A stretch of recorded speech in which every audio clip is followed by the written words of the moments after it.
प्रिय दर्शकों, मैं आप सबका इस क्रमबद्ध बाइबल अध्ययन कार्यक्रम सत्य वचन में एक बार फिर से हार्दिक स्वागत करती हूँ। मुझे आशा है कि आप आज के अध्ययन के द्वारा एसाव के जीवन से महत्वपूर्ण बातों को सीखेंगे। आज हम उत्पत्ति की पुस्तक अध्याय 36 पद 1 से अध्याय 37 पद 4 पर मनन करने वाले हैं। इस भाग में हम एसाव, जिसे एदोम भी कहा जाता है, उसकी वंशावली के बारे में विस्तार से सीखेंगे और हम देखेंगे कि किस प्रकार एसाव के वंश से एदोम राष्ट्र की स्थापना हुई और उसके कई प्रमुख शासक और वंश आगे बढ़े। इसके बाद अध्याय 37 में हम याकूब के पुत्र यूसुफ के जीवन की भूमिका को भी देखेंगे। आइए हम एसाव और यूसुफ के जीवन से महत्वपूर्ण बातों को परमेश्वर के दास के द्वारा समझें और सीखें। लेकिन इससे पहले मन की तैयारी के लिए सुनते हैं एक मधुर गीत।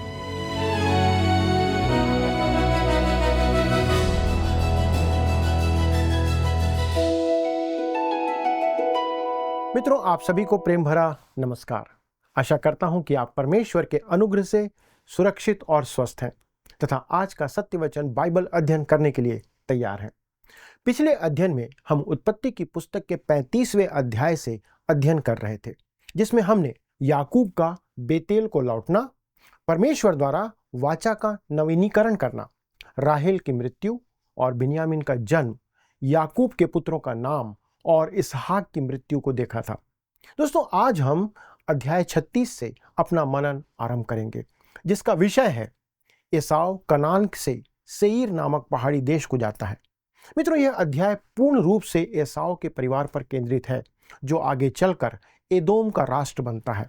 हो सकता है कि किसी आम इंसान को इसे पढ़ना रोचक नहीं लगेगा, परंतु यह बात या यह अध्याय उन लोगों के लिए एक अद्भुत अध्ययन है जो इन लोगों के नाम तथा कौन किससे उत्पन्न हुआ आदि विषयों के बारे में गहराई से अध्ययन करना और जानना चाहते हैं। दोस्तों, आप पाएंगे कि कुछ नाम जो यहाँ पर दिए गए हैं वे अरब देश के लोगों में आज भी पाए जाते हैं, जैसे ओमार, जो कि एक तंबू बनाने वाला था और वहां पर रहता था।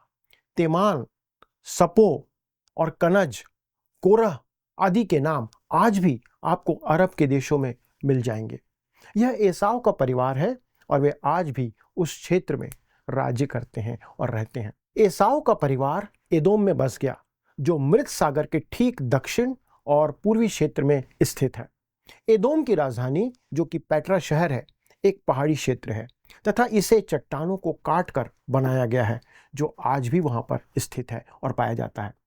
मित्रों, एदोम के विषय में यशायाह, यिर्मयाह, यहेजकेल और ओबद्याह की पुस्तक में दी गई भविष्यवाणी बहुत ही असाधारण रूप से पूरी हुई है। मित्रों, एदोम राष्ट्र का उदय एसाव से हुआ था। इस अध्याय में 3 बार उल्लेख किया गया है कि एसाव ही एदोम का पिता है, परंतु अब देखना यह है कि एसाव और एदोम में क्या फर्क है, क्या अंतर है। यह एक अच्छा प्रश्न है मित्रों।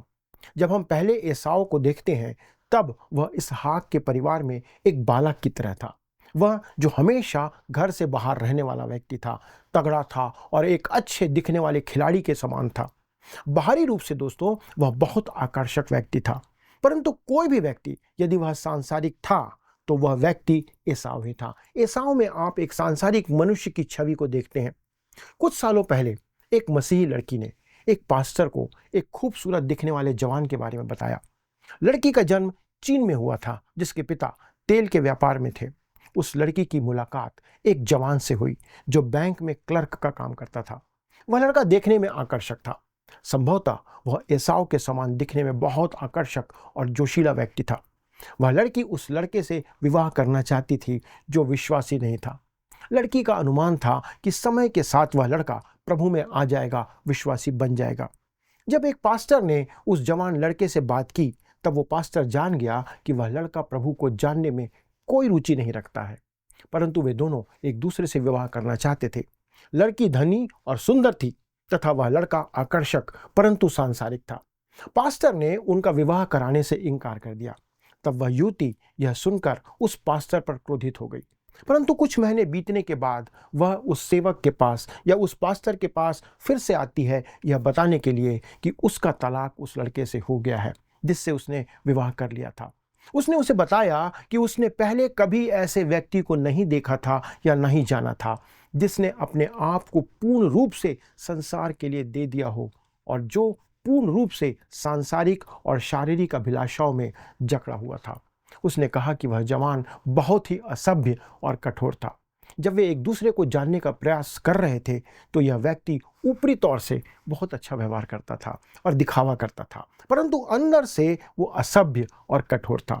मित्रों, यही स्वभाव एसाव का भी था। वह बाहर से बहुत अच्छा दिखता था। एसाव एक आकर्षक दिखने वाला जवान व्यक्ति था, परंतु वह सांसारिक मनुष्य था जो भौतिक वस्तुओं के पीछे भागने और चलने वाला था। मित्रों, हो सकता है कि आप में से कुछ लोग याकूब और एसाव के चुनाव के बारे में परमेश्वर से तर्क करेंगे। एसाव बाहरी रूप से बहुत आकर्षक और सुंदर दिखता था, तो क्या परमेश्वर ने उसे ऐसा बनाकर कोई गलती की थी? मित्रों, हम ओबेद्याह भविष्यवक्ता की पुस्तक में एसाव के असली रूप को देख सकते हैं कि एक छोटा एसाव अब लगभग 1,00,000 एदोमी लोगों का राष्ट्र बन चुका है और उनमें से प्रत्येक जन एक छोटे एसाव के समान व्यवहार करता है। दोस्तों, जब आप उस राष्ट्र पर एक दृष्टि डालेंगे तो आप देखेंगे कि एसाव से, जो कि एक एसाव था, उससे क्या निकल कर आता है।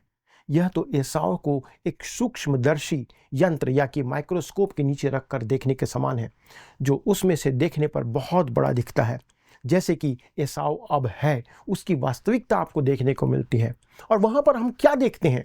हम घमंड से भरे हुए एक राष्ट्र को देखते हैं जो आज भी घमंड से भरा हुआ है। जैसा लिखा है वहाँ पर, हे पहाड़ों की दरारों में बसने वाले, हे ऊंचे स्थान में रहने वाले, तेरे अभिमान ने तुझे धोखा दिया है। तू मन में कहता है, कौन मुझे भूमि पर उतार देगा? परंतु चाहे तू उकाब के समान ऊंचा उड़ता हो, वरन तारागण के बीच अपना घोंसला बनाए हो, तो भी मैं तुझे वहां से नीचे गिराऊंगा। यहोवा की यह वाणी है। मित्रों, हम देखते हैं कि उनके हृदय का घमंड स्वतंत्रता की घोषणा कर रहा था। उसका प्राण कह रहा था कि वह बिना परमेश्वर के जीवन जी सकता है और उसे परमेश्वर की कोई आवश्यकता नहीं है। यह है एसाव का चित्र, उसका चरित्र, उसका चित्रण। मित्रों, पुराने नियम की अंतिम पुस्तक मलाकी में परमेश्वर कहता है, मैंने याकूब से प्रेम किया परंतु एसाव को अप्रिय जाना। परमेश्वर ने करीब 1000 वर्ष तक यह बात नहीं कही, परंतु परमेश्वर आरंभ से ही एसाव के हृदय को जानता था कि उसके हृदय में क्या है। इतिहास में उनके काम को देखने के बाद हम सभी यह कह सकते हैं कि परमेश्वर ने जो कहा था वो सही कहा था। आइए दोस्तों, हम अपने अध्ययन में आगे बढ़ते हैं और पढ़ते हैं उत्पत्ति की पुस्तक का 36 अध्याय, उसके पहले 3 पद। लिखा हुआ है, एसाव जो एदोम भी कहलाता है, उसकी यह वंशावली है। एसाव ने तो कनानी लड़कियां ब्याह ली, अर्थात हित्ती एलोन की बेटी आदा को और ओहोलीबामा को, जो आना की बेटी और हिव्वी सिबोन की नातिन थी। फिर उसने इस्माइल की बेटी बासमत को भी, जो नबायोत की बहन थी, ब्याह लिया। दोस्तों, आप देख सकते हैं या आप देखें कि एसाव को फिर से यहाँ पर एदोम कहा गया है। आपको याद होगा कि एसाव ने 2 कनानी स्त्रियों और 1 इस्माइली स्त्रियों से विवाह कर लिया। इसके आगे आप पढ़ते हैं पद 6 और 7 में, जहाँ पर हम देखते हैं, तब एसाव अपनी पत्नियों और बेटे बेटियों और घर के सब प्राणियों और अपनी भेड़ बकरी और गाय बैल आदि सब पशुओं, निदान अपनी सारी संपत्ति को जो उसने कनान देश में संचित की थी, लेकर अपने भाई याकूब के पास से दूसरे देश को चला गया, क्योंकि उसकी संपत्ति इतनी हो गई थी कि वे इकट्ठे ना रह सके, और पशुओं की बहुतायत के कारण उस देश में जहाँ वे परदेशी होकर रहते थे वे समा ना सके। आपको दोस्तों यह भी याद होगा कि अब्राहम और लूत के साथ भी यही समस्या पैदा हुई थी। उन दोनों के पास इतनी अधिक मवेशी हो गए थे कि उनके पास जानवरों को चराने के लिए पर्याप्त भूमि ना रही। वे अलग हो जाते हैं और इस प्रकार एसाव आर्थिक कारणों से प्रतिज्ञा की भूमि को अपनी इच्छा से छोड़कर चला जाता है। तब हम पद 8 में आते हैं और वहां पर पढ़ते हैं, एसाव जो एदोम भी कहलाता है, सेईर नामक पहाड़ी देश में रहने लगा। दोस्तों, एसाव कनान के सेईर नामक देश से, जहां वह तब रहता था जब उत्पत्ति 32 उसके 3 पद के अनुसार याकूब पद्दनराम से लौटकर आया था, परंतु अब वह सेईर पहाड़ पर रहने को चला जाता है। उस प्लेन एरिया से, उस समतल भूमि से वो छोड़ करके वो पहाड़ी भूमि पर चला जाता है जो कनान में था। तब हम पद 12 में आते हैं और पढ़ते हैं, लिखा है, एसाव के पुत्र एलीपज के तिम्ना नामक एक रखेल थी, जिसने एलीपज के द्वारा अमालेक को जन्म दिया। एसाव की पत्नी आदा के वंश में ये ही हुए। दोस्तों, यह अमालेकियों का आरंभ है, उस जाति का आरंभ है। सदियों से रेगिस्तान में रहने वाले कबीले कई दिशाओं में वे फैल चुके हैं और फैल गए। दोस्तों, आप देखते हैं कि उनमें से कई जो हैं वो उत्तरी अफ्रीका की ओर फैल गए। और आप जिस बात को भी देखेंगे कि अरब के जितने भी कबीले हैं सभी अब्राहम के द्वारा मिस्र की जो हाजिरा थी उससे और कतूरा के द्वारा उत्पन्न हुए, जिससे उसने सारा की मृत्यु के बाद विवाह किया था। हम इस बात को जानते हैं।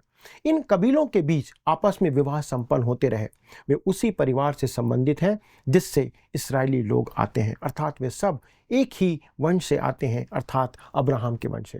दोस्तों, आज भले ही अरब के लोग और यहूदी इसे ना माने, परंतु वे दोनों एक ही व्यक्ति की संतानें हैं, भले ही उनकी माताएं अलग अलग हों। उनका मूल पुरुष अब्राहम ही है। इसलिए यह अध्याय बहुत महत्वपूर्ण है, क्योंकि यह इन संबंधों को बताता और दर्शाता है। परमेश्वर का आत्मा हमें इसके विषय में बताने के लिए कुछ बातें हमारे सामने रख रहा है। हम इस अध्याय में कुछ हास्यप्रद बातों को भी देख सकते हैं जो कि हमें मिलती हैं।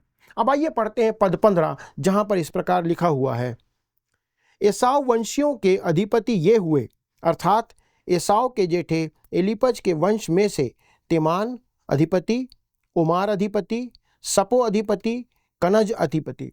दोस्तों, अब प्रश्न उठता है कि संसार में ये अधिपति या अधिकारी कहाँ से आए। यहाँ पर आप कुलीन वर्ग का आरंभ होते देख सकते हैं। एक संपन्न वर्ग को आप यहाँ पर आते हुए देख सकते हैं। उन्होंने बस इन शीर्षकों को अपना लिया, ये टाइटल उन्होंने बोरो कर लिया और वे सब अधिपति बन गए, अर्थात जितने थे वे सब अधिपति कहलाते थे। यह सिर्फ कोई उपनाम नहीं है दोस्तों, वे इसके द्वारा अपना मतलब, अपनी इच्छा पूरी कर रहे थे। एसाव के परिवार से ही संसार में कुलीन वर्ग या सामंतवाद का आरंभ होते आप यहाँ पर देखते हैं कि किस प्रकार से संसार में सामंतवाद आरंभ होता है। तब पद 19 में हम पढ़ते हैं, लिखा है, एसाव जो एदोम भी कहलाता है, उसके वंश ये ही हैं और उनके अधिपति भी ये ही हुए। एसाव के परिवार में सारे के सारे अधिपति हुए। आज किसी भी देश में अनेक ऐसे परिवार हैं जो स्वयं को राजकीय या नवाबों के परिवार से जोड़कर देखते हैं, और ऐसा लगता है दोस्तों कि मानो सब लोग उच्च और कुलीन वर्ग से आते हैं। एसाव ने कुछ लोगों को बदल दिया दोस्तों। वास्तव में उसने अधिपति बनाने से भी बढ़कर एक कदम आगे बढ़कर काम किया। पद 31 को हम जब पढ़ते हैं तो यहाँ पर हमें एदोम के राजा को देखते हैं, जो कि वहाँ पर लिखा हुआ है, फिर जब इस्राएलियों पर किसी राजा ने राज्य ना किया था, तब भी एदोम के देश में ये राजा हुए। दोस्तों, मनुष्यों के ऊपर राजा को ठहराने की योजना परमेश्वर की कभी नहीं थी, इस बात को याद रखिए। परंतु यह एदोमियों की जीवन शैली थी, उनका विचार था। उनके ऊपर अधिपति और राजा हुआ करते थे। उन्होंने ऐसा व्यवस्था बनाई। यदि आप एसाव के परिवार से होते तो आपको भी दोस्तों एक शीर्षक की आवश्यकता होती या आपको एक टाइटल मिल जाता, क्योंकि वे इसी प्रकार के लोग थे। परंतु यहाँ पर ध्यान देने वाली बात या एक मज़ेदार बात यह है कि इससे पहले कि इस्राएल के पास कोई राजा होता, एसाव के लोगों के पास या एसाव के वंश के लोगों के पास राजा हुए थे और उन्होंने उसे स्थापित किया। वास्तव में आगे चलकर इस्राएली लोग भी, जैसा कि पहला शमूएल 8 अध्याय के पद 5 में शमूएल से वो कहते हैं, सुन, तू तो अब बूढ़ा हो गया और तेरे पुत्र तेरी राह पर नहीं चलते। अब हम पर न्याय करने के लिए सब जातियों की रीति के अनुसार हमारे लिए एक राजा नियुक्त कर दे। मित्रों, वे इस प्रकार से भी कह सकते थे कि हमारे भाइयों के पास नीचे दक्षिण क्षेत्र में एदोमियों के पास राजा हैं, अब हमें भी राजा चाहिए ताकि हम अपने जीवन में अपने ऊपर एक राजा को बैठा सकें। तब आइए हम आगे बढ़ते हैं और पद 40 से 43 को पढ़ते हैं, जहां पर लिखा हुआ है, एसाव वंशियों के अधिपतियों के कुलों और स्थानों के अनुसार उनके नाम ये हैं, तिम्ना अधिपति, अल्बा अधिपति, येतेत अधिपति, ओहोलीबामा अधिपति, एला अधिपति, पिनोन अधिपति, कनज अधिपति, तेमान अधिपति, मिबसार अधिपति, मगदिएल अधिपति, इराम अधिपति। एदोम वंशियों ने जो देश अपना कर लिया था, उसके निवास स्थानों में उनके यही अधिपति हुए। एदोमी जाति का मूल पुरुष एसाव है। दोस्तों, उस त्यागे हुए परिवार का यही इतिहास है जो यहाँ हमें दिया गया है। इस अध्याय के कुछ अंतिम पदों में आप अधिपतियों की एक सूची देख सकते हैं जो एसाव के वंश से आती है। जब वे एक दूसरे से मिलते रहे होंगे तो वे एक दूसरे को प्रणाम करने और आदर देने का काम करते रहे होंगे, क्योंकि वे सब अधिपति थे, वे सब राजा थे। दोस्तों, यह अध्याय उन सभी के लिए एक बहुत ही रोचक है जो मानव शास्त्र या मानव जाति विज्ञान की पढ़ाई में रुचि रखते हैं। दोस्तों, इस प्रकार से यह अध्याय अधिपतियों की सूची के साथ समाप्त होता है और हमें याद दिलाता है कि उनका वंश या उत्तराधिकारी उनके अधिकतर क्षेत्र से या उसमें आज भी हैं, अर्थात वह जो एदोम कहलाता है। एदोम एसाव ही है जो एदोमियों का पिता है। हम आगे चलकर ओबेद्याह और मलाकी की भविष्यवाणी में इनकी कार्य प्रणाली को बहुतायत से देखेंगे और सटीकता से इस पर अध्ययन करेंगे। यह बहुत महत्वपूर्ण है, इस कारण हमें इसे यूं ही नहीं छोड़ देना चाहिए। इसके साथ ही दोस्तों, अध्याय 36 यहाँ पर समाप्त होता है और अब हम 37वें अध्याय से अपना अध्ययन आगे बढ़ाएंगे और जारी रखेंगे, जिसका विषय है याकूब के परिवार में कलह का कारण, यूसुफ का स्वप्न, याकूब यूसुफ को अपने भाइयों के पास भेजता है, यूसुफ का एक दास के रूप में बेचा जाना। दोस्तों, जब हम अब्राहम, इसहाक और याकूब के वंश की घटनाक्रम में आगे बढ़ते हैं तो अब हम उत्पत्ति की पुस्तक के इस अंतिम भाग में चौथे और विशिष्ट व्यक्ति के जीवन को देखने जा रहे हैं, जो कि एक बहुत महत्वपूर्ण व्यक्ति हैं। अब यहाँ से आगे उत्पत्ति की पुस्तक का जो केंद्र बिंदु है, जो केंद्र है, वो यूसुफ हो जाता है। यद्यपि हम अब भी याकूब के परिवार को ही देख रहे हैं, उसी के जीवन शैली को हम देख रहे हैं। उत्पत्ति 1 अध्याय से लेकर 11 अध्याय के समय की तुलना में दोस्तों, इस पुस्तक में अब्राहम, इसहाक या अन्य लोगों से अधिक स्थान यदि किसी को दिया गया है तो वो यूसुफ का जीवन है। इस कारण एक विचारशील अध्ययनकर्ता, यदि आप विचार करते हुए अध्ययन करने वाले व्यक्ति हैं, तो उसके नाते आपको पूछना चाहिए कि क्यों यूसुफ को इतना अधिक महत्व इस पुस्तक में दिया गया है जो अब्राहम, इसहाक से अधिक है। मित्रों, शायद इसके अनेक कारण हो सकते हैं, पर एक कारण यह है कि यूसुफ का जीवन बहुत भला और आदर के योग्य था। यूसुफ के बारे में फिलिप्पी 4:8 को यदि आप पढ़ते हैं तो ये फिलिप्पी 4 का 8 पद यूसुफ के जीवन का उदाहरण प्रस्तुत करता है, जहां पर लिखा है, इसलिए हे भाइयों, जो जो बातें सत्य हैं, जो जो बातें आदरणीय हैं और जो जो बातें उचित हैं और जो जो बातें पवित्र हैं और जो जो बातें सुहावनी हैं और जो जो बातें मनभावनी हैं, अर्थात जो भी सद्गुण और प्रशंसा की बातें हैं, उन पर ध्यान लगाया करो। मित्रों, परमेश्वर चाहता है कि जो कुछ सत्य है, आदरणीय है, उचित है, पवित्र है, सुहावना है और मनभावन है, उसे हम धारण करें अपने जीवन में। और यूसुफ के जीवन में ये सारी बातें आप देख सकते हैं, जो कि एक अंतिम यहाँ पर चौथे व्यक्ति में से हमें देखने को मिलेगा। दोस्तों, दूसरा कारण बहुत अद्भुत है। पूरे धर्मशास्त्र बाइबल में कोई और दूसरा मनुष्य हमें दिखाई नहीं देता जो अपने व्यक्तित्व, अपने अनुभव, अपने चरित्र में मसीह यीशु से इतनी समानता रखता हो। यद्यपि पूरे नए नियम में कहीं भी यूसुफ को मसीह यीशु के समरूप दर्शाया नहीं गया है। जो भी हो दोस्तों, इनकी समानता एक दुर्घटना नहीं हो सकती। जैसे जैसे हम इस कहानी में आगे बढ़ेंगे, हम आपको उन दोनों की कई समानताओं से परिचय कराते चले जाएंगे। ऐसी लगभग 30 समानताएं हैं जिसे हम आगे चलकर देखेंगे। तो आइए दोस्तों, अब हम याकूब के वंशक्रम में आगे बढ़ते हैं, जो हमें मसीह यीशु तक लेकर जाता है। याकूब अब कनान में वास कर रहा है और इसके साथ ही यूसुफ की कहानी यहाँ पर आरंभ होती है। और आइए अब हम पढ़ते हैं याकूब के परिवार में कलह का कारण। उत्पत्ति 37 अध्याय का पद 1 लिखा है, याकूब तो कनान देश में रहता था जहाँ उसका पिता परदेशी होकर रहा था।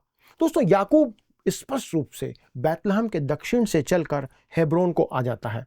यह वही स्थान था जहां पर अब्राहम ने अपना घर बनाया था। यह स्थान परमेश्वर के साथ संगति और वार्तालाप करने का स्थान था। आगे पद 2 में हम पढ़ते हैं, लिखा है, याकूब के वंश का वृत्तांत यह है, यूसुफ 17 वर्ष का होकर अपने भाइयों के संग भेड़ बकरियों को चराता था और वह लड़का अपने पिता की पत्नी बिल्हा और जिल्पा के पुत्रों के संग रहा करता था और उनकी बुराइयों का समाचार अपने पिता के पास पहुंचाया करता था। दोस्तों, यहाँ पर हम देख सकते हैं कि याकूब के कुछ पुत्र हैं जो वास्तव में समस्या उत्पन्न करने वाले हैं, सिवाय यूसुफ और बिन्यामीन के। इसलिए जो परमेश्वर उन्हें सिखाना चाहता था, इन लोगों को सीखने में एक लंबा समय लगा। दोस्तों, आप यहाँ पर ध्यान दें कि अब केंद्र याकूब से हटकर यूसुफ पर परिवर्तित होते जा रहा है। अभी यूसुफ सिर्फ 17 वर्ष का है और वह एक किशोर, एक जवान है। तभी वह घटना घटती है। उन भेड़ बकरियों को चराने वाले में वह सबसे छोटा व्यक्ति था और बिन्यामीन तो अभी बहुत छोटा था, इसलिए वह अपने घर पर रहता था। यूसुफ ने अपने भाइयों की बुराई या उनकी बुरी बातों को पिता को सुनाना आरंभ कर दिया, जो उसके भाई पसंद नहीं करते थे। दोस्तों, मुझे पूरा भरोसा है कि वे लोग उसे चुगलखोर कहते रहे होंगे। इसके आगे पद 3 में हम पढ़ते हैं दोस्तों, लिखा है, इस्राएल अपने सब पुत्रों से बढ़कर यूसुफ से प्रीति रखता था, क्योंकि वह उसके बुढ़ापे का पुत्र था और उसने उसके लिए एक रंग बिरंगा अंगरखा बनवाया।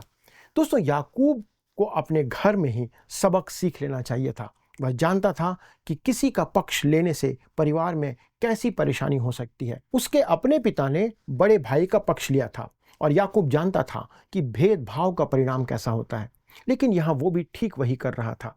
हम उसकी भावनाएं को समझ सकते हैं, यह जानते हुए कि राहेल ही वह पत्नी थी जिससे वह सच्चा प्रेम करता था।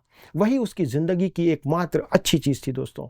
और यूसुफ सच में एक अच्छा लड़का था और याकूब उससे भी बहुत प्रेम करता था। हालांकि दोस्तों, यह सब सच है, लेकिन यह कोई बहाना नहीं है कि वह पक्षपात करे या अपने बच्चों में भेद करे। उसे यूसुफ के लिए वह रंग बिरंगा अंगरखा नहीं बनवाना चाहिए था। दोस्तों, यहाँ पर हम देखते हैं कि जो रंग बिरंगा अंगरखा है, वह दूसरा संभावित अनुवाद इस प्रकार से उसका हो सकता है कि एक ऐसा अंगरखा जिसके साथ आस्तीन बनाई गई हो। दोस्तों, एक लंबे आस्तीन वाला वस्त्र था ये, जो उसे उसके पिता ने बना कर दिया था। यदि आप उस समय के वस्त्र पर ध्यान देंगे दोस्तों, तो पाएंगे कि एक साधारण वस्त्र ही एक टुकड़े का करीब 10 फीट लंबा होता था। वे उस वस्त्र को बीच में से छेद करते थे और उसे अपने सिर पर डालकर पहन लेते थे। दोस्तों, आधा वस्त्र उनके शरीर के आगे होता था और आधा वस्त्र उनके शरीर के पीछे चला जाता था और वे उसे कमर पर से बांध लेते थे या दोनों बाजुओं को परत बर परत बनाकर लपेट लेते थे, जो उनके लिए कुर्ते का काम देता था। दोस्तों, उसमें आस्तीन नहीं होती थी, इसलिए यदि कोई व्यक्ति आस्तीन वाले वस्त्र को पहनता था तो वो अलग दिखाई देता था या भिन्न दिखाई देता था। दोस्तों, निश्चित तौर पर यह रंग बिरंगा अंगरखा जो आस्तीन वाला था, वो उसे दूसरे भाइयों से अलग करता था। तब हम आते हैं पद 4 में, लिखा है, परंतु जब उसके भाइयों ने देखा कि हमारा पिता हम सब भाइयों से अधिक उसी से प्रीति रखता है, तब वे उससे बैर करने लगे और उसके साथ ठीक से बात भी नहीं करते थे।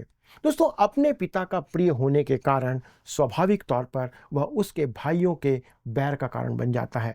वे उससे ठीक से बात नहीं करते थे। इस प्रकार हम उसके परिवार में उठते हुए इस कलह को देख सकते हैं, उनके अंतर को देख सकते हैं। दोस्तों, इससे कोई फर्क नहीं पड़ता कि परिवार किसका है, परंतु पाप उस परिवार को भी तबाह कर देता है। पाप जीवन को तबाह कर देता है, पाप परिवारों को तबाह कर देता है, पाप समाज को तबाह कर देता है। और याद रखें दोस्तों कि पाप शहरों को, राष्ट्रों को, मित्रों को, सबको तबाह कर देता है। केवल एक ही कारण है जिसे परमेश्वर पाप कहता है, जो हमारे जीवन को बर्बाद कर सकता है। इस प्रकार हम पाते हैं दोस्तों कि यूसुफ उनके बीच में पक्षपात का कारण बन जाता है। उनका पिता उसके प्रति अपने प्रेम के कारण पक्षपात करता है और उसके भाई उसके विरुद्ध घृणा से भर जाते हैं। दोस्तों, यह पाप है और हमें इसे अपने जीवन से दूर करना होगा।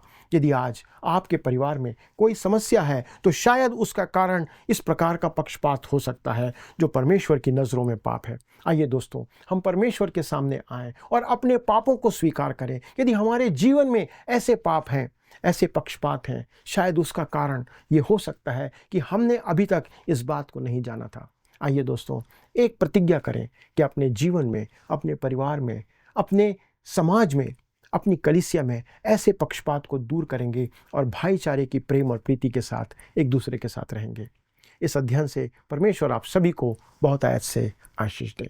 प्रिय दर्शकों, मुझे आशा है कि आप सब आज के अध्ययन के द्वारा एसाव के जीवन को अच्छी तरह से समझ पाए हैं।